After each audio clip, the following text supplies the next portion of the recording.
Hi, everyone. Greetings.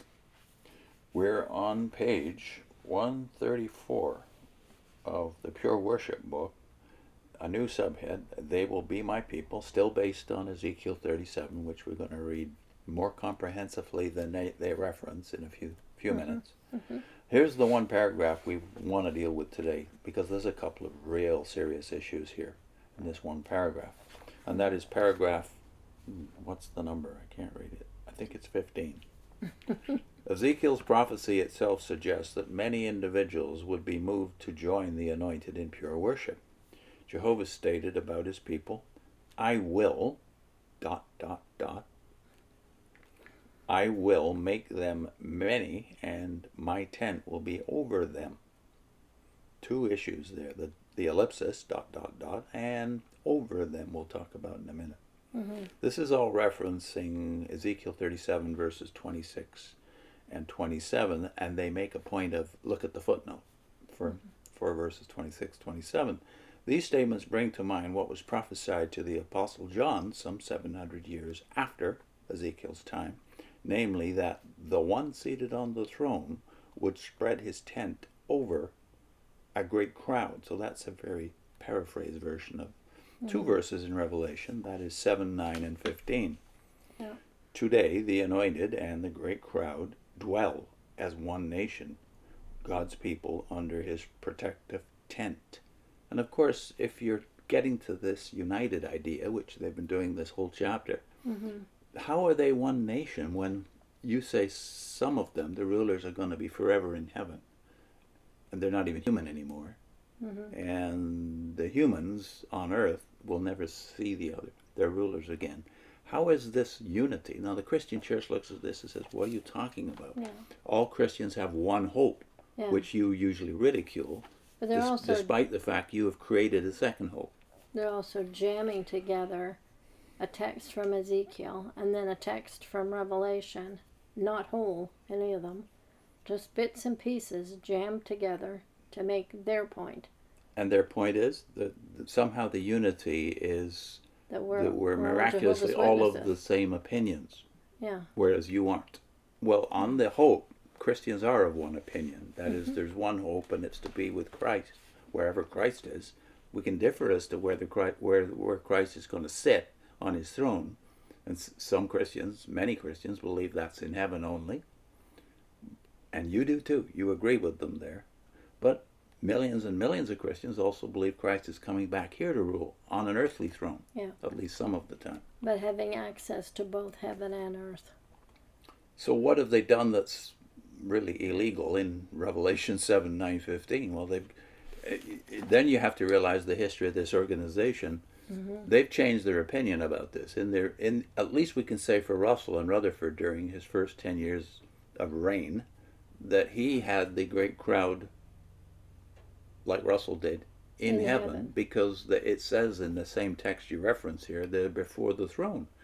Well, they thought the throne was in heaven, and all the worshippers who are in heaven are going to be giving up their humanity. So the throne has to be where God is. And their theology still says that the throne is in heaven.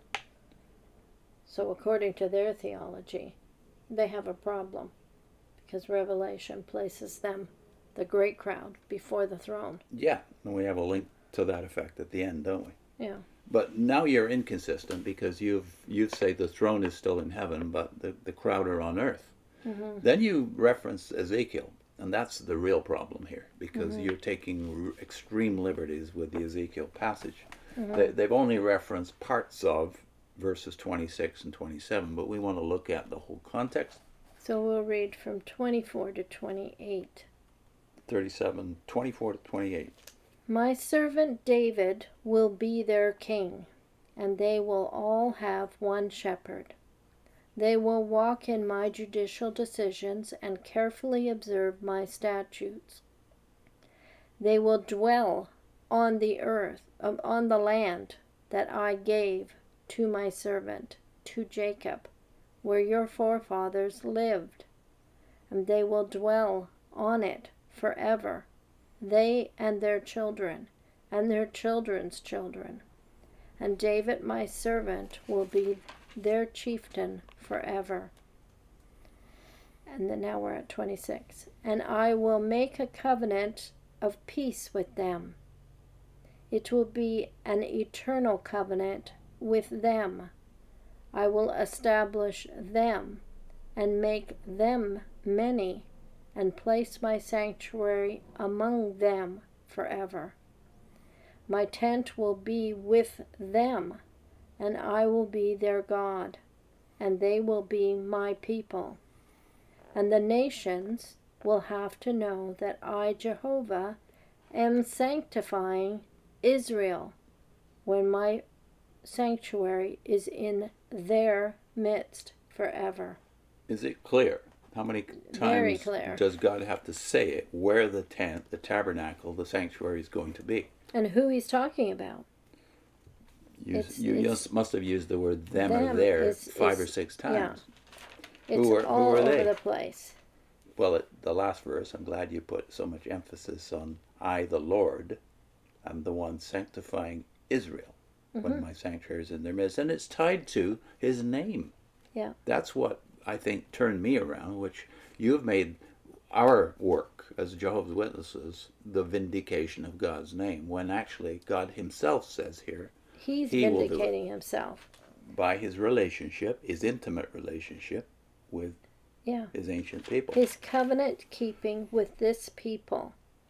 And the land is important. It's mentioned over and over again. They're going to dwell in that land forever. And where's the throne going to be?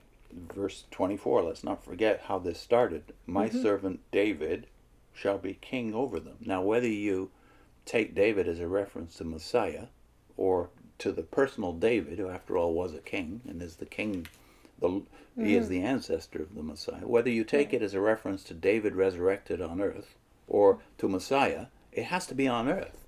Yeah. The throne of David is in one place. Yeah. And then he's, where your forefathers lived. It's just unavoidable that it's talking about Israel.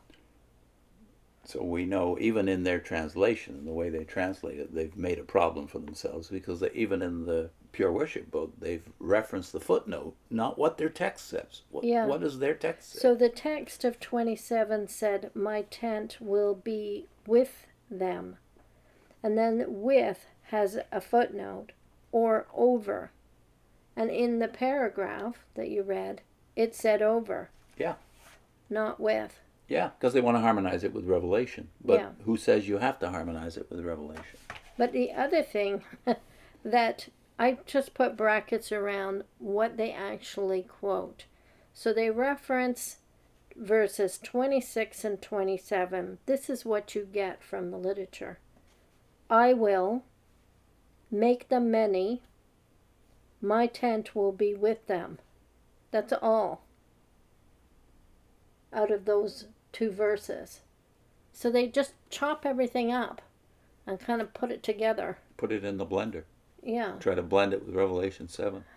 It's but even the witnesses know, if you think about it for a minute, if you want to harmonize it with Revelation, what does Revelation say? A text you used to read to everybody door to door into your Bible studies. The tent of God will be with mankind. He will dwell among them, and they will be his people. Who's coming where?